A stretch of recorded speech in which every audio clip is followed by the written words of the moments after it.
So this week we are going to learn about repetition structures. So those are for loops, while loops, and do while loops.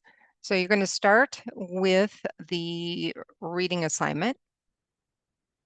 And there is a video that covers not only the information that's in the chapter, but um, it also covers some of the coding examples. So as you go through here, you are definitely going to want to click on the links because they provide examples that will help you understand, basically, in this case, what a for loop does.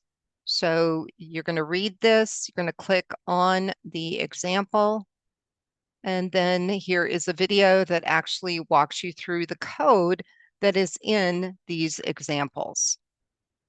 Okay, so you understand what it is doing.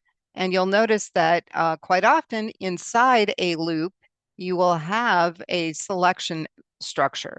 So that is not unusual to find inside loops. So as you go through here, make sure that you not only read the text, but that you look at all of those coding examples, because that is where you are really going to see how the code is actually used. And the coding examples will be similar to what you have to do in your lab assignment. So you will go through the chapter, learn about the different repetition structures.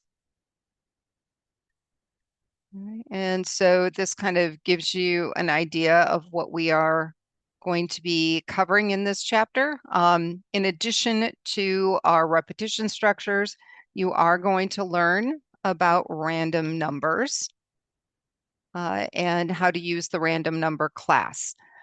And this actually comes in quite handy if you are wanting to generate numbers for testing formulas or for developing games. So you'll learn more about that class as well. And there are coding examples that you can view that utilize that random number class. And once you finish with the reading assignment, then you can do the understanding check. And again, this is unlimited number of times, and it will keep your highest score. No time limit, okay? Open book, open note. And then you're going to work on the lab assignment.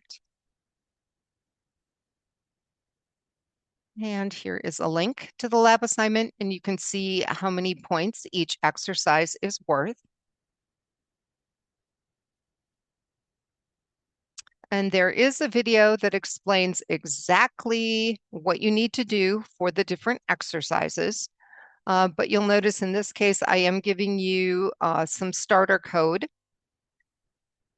And for the first exercise, I have a couple for loops, and you're going to convert the first one to a while loop, and you will convert the second one to a do while loop. Okay, and that's the whole exercise. So as you go through here, it does tell you what to do.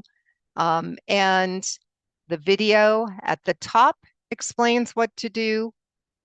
And here I've actually included a demo of the program when you are done. So when you're done and you run the program, it should look like the demo.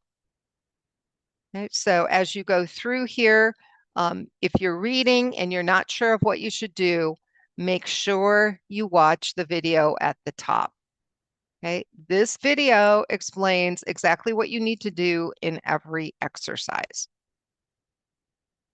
Okay, and then you will be submitting those C# files, the CS files, to the Dropbox when you are done. Okay, and that is all of the required assignments for this week. We also have a very, very short survey that you can complete just to let me know how everything's going. If there's any area that you are struggling with, that is helpful for me to know. In addition to the chapter in the book, I do have some additional resources down here. So if there is anything that you are confused about from the chapter, you can follow up with some additional reading. And finally, I have a link to on-campus tutoring, which is on Thursdays in the Innovation Center. So if you have any questions or you run into any problems this week, let me know and have an awesome week.